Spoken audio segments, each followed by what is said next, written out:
Bonjour Luce Pérez Tégénor et bienvenue à Mirampage, le salon du livre de Mirepoix pour sa 23e édition.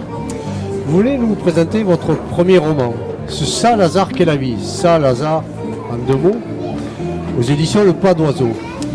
Après avoir lu et relu votre livre, je me suis dit que peut-être vous auriez pu l'intituler Chronique d'une misère ordinaire. Alors, donc en effet, mon premier roman s'appelle Saint-Lazare qui est la vie. Il retrace en fait l'histoire d'une famille d'immigrés portugais dans les années 60. Donc une famille qui quitte le Portugal de Saint-Lazare pour avoir une vie meilleure et qui s'installe dans un village des Pyrénées ariégeoises. Et donc en effet, le livre retrace un petit peu la vie quotidienne de cette famille, racontée du point de vue d'une petite fille, la cadette de la fratrie qui a à peu près 11 ans. Et donc en effet, effectivement, c'est un peu les chroniques de cette vie-là, les chroniques de cette famille, mais j'ai voulu l'intituler Ce Saint-Lazare qui est la vie pour effectivement faire une référence à Saint-Lazare qui quand même plane un petit peu sur l'histoire. La famille portugaise se retrouve dans ce village, dans cette situation, car elle a fui en fait la dictature terrible de Saint-Lazare, tout en gardant un petit peu une légèreté dans le titre. Donc il y a un petit jeu de mots avec Saint-Lazare, et donc je voulais garder un titre qui ait un double sens, mais qui ne tombe quand même pas dans le pathos. Car le livre quand même révèle, a quand même une certaine fraîcheur de par sa narratrice qui a 11 ans et qui décrit les choses avec son regard d'enfant. Alors effectivement, à côté du méchant, on va dire, le méchant Saint-Lazare du Portugal, il y a le gentil Monsieur Charles de Gaulle. Alors il représente la France qui accueille les Portugais. C'est bien ça. Tout à fait. Donc la famille qui est dans ce livre est tout à fait reconnaissante et extrêmement, finalement, nourrit vraiment une admiration sans borne pour le président Charles de Gaulle qui, à l'époque, en 1960, est au pouvoir. Et donc effectivement, il y a toute une relation un peu d'admiration qui se noue entre cette famille et Charles de Gaulle. Et donc moi, ce qui m'intéressait vraiment, c'était de travailler un petit peu et de mettre à jour ce type de relation, tout en montrant donc que la famille aime passionnément Charles de Gaulle et lui est très reconnaissante, mais en même temps la vie quand même en France, l'intégration, l'assimilation, a quand même une certaine violence. Donc je voulais montrer cette relation un petit peu ambiguë qui se tisse entre la famille et le pays d'accueil. Vous venez de dire, alors effectivement, on peut le repréciser, c'est une fillette de 10-11 ans qui parle tout le long de votre roman.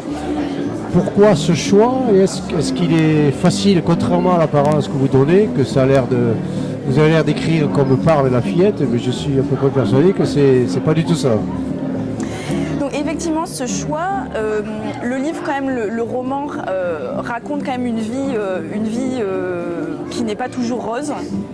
Une intégration qui se passe un petit peu cas avec ses joies mais aussi ses difficultés, un peu de discrimination également qui affleure.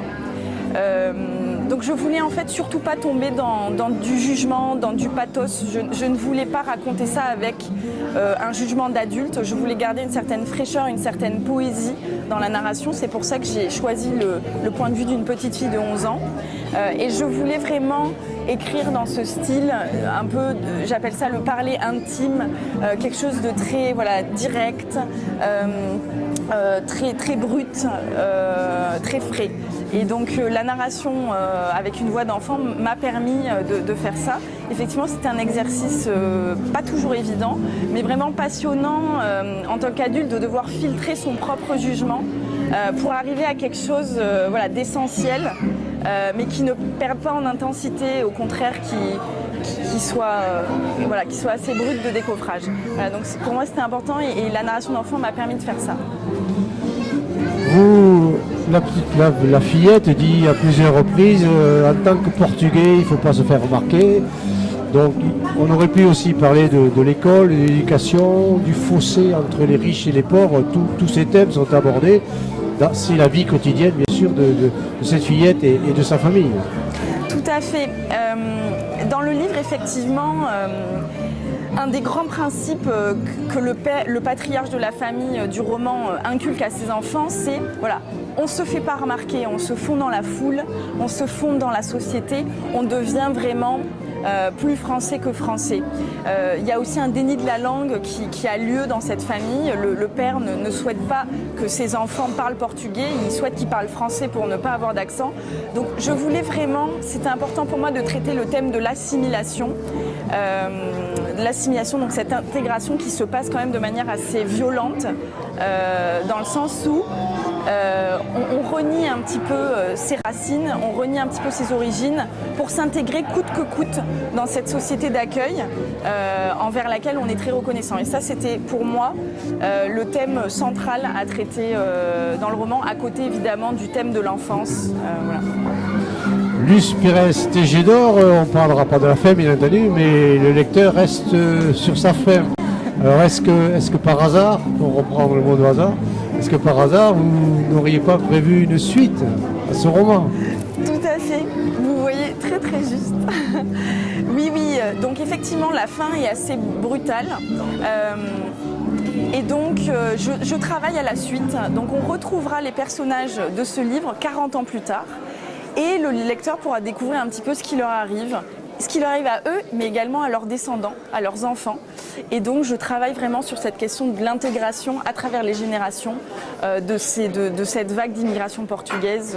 Voilà. Donc voilà.